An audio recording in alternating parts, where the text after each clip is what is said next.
Welcome to Shri Lalitha YouTube channel. Dosa పిండి ready చేస్తున్నానండి పక్కా కొలతలతోటి. నేను ఒక పెద్ద గ్లాసు రైస్ తీసుకున్నానండి. ఒక్క గ్లాసు రైస్కి 2 గ్లాసులు రైస్ తీసుకున్నానండి.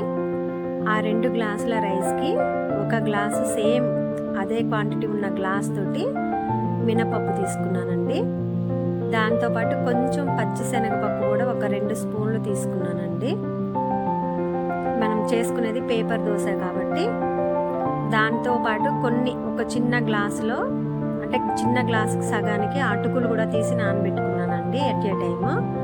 కొన్ని అంటే 1 స్పూన్ మెంతులు కూడా తీసి నానబెట్టుకున్నానండి.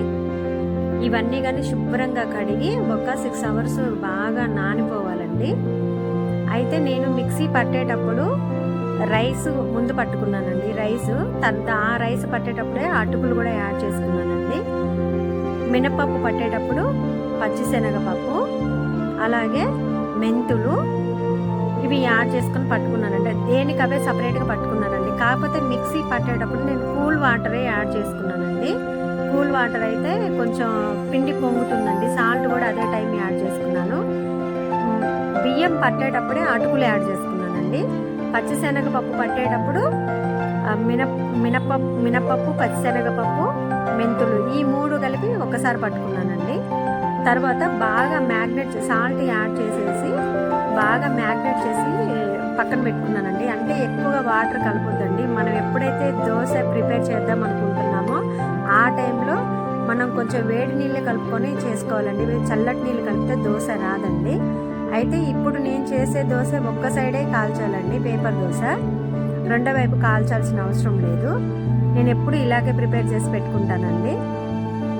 అయితే మనం దోశ వేయడానికి అంటే ఈ రోజుకు సరిపడా తీసి అప్పటికప్పుడు వాటర్ కలుపుకొని చేసుకోవాలండి. మొత్తం ఒకేసారి వాటర్ కలిపి చేయొద్దు, ఎందుకంటే పులిసిపోతుంది. కాబట్టి మనం నీళ్లు కలపకుండా కొద్దిగా గట్టిగా ఉన్నటువంటి పిండి తీసి పక్కన పెట్టుకోవాలండి. ఆ రోజు దోశ వేసుకుందాం అనుకునే టైంలోనే కొంచెం ఒక దాంట్లో తీసి ట్రాన్స్ఫర్ చేసుకొని దాంట్లోనే నీళ్లు కలిపి మనం దోశ పిండిని దోశలు వేసుకోవాలండి. ఒకేసారి అయితే మొత్తం నీళ్లు కలిపి పెట్టుకోకూడదు, ఎందుకంటే తొందరగా పులిసిపోతుందండి.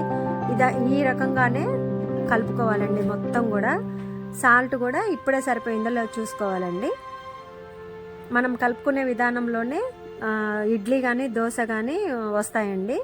నేనైతే ఎప్పుడు కూడా మిక్సీ పట్టేటప్పుడు కూల్ వాటర్ యాడ్ చేసుకుంటానండి. ఇదే కన్సిస్టెన్సీలో నేను పిండిని కలుపుకుంటానండి.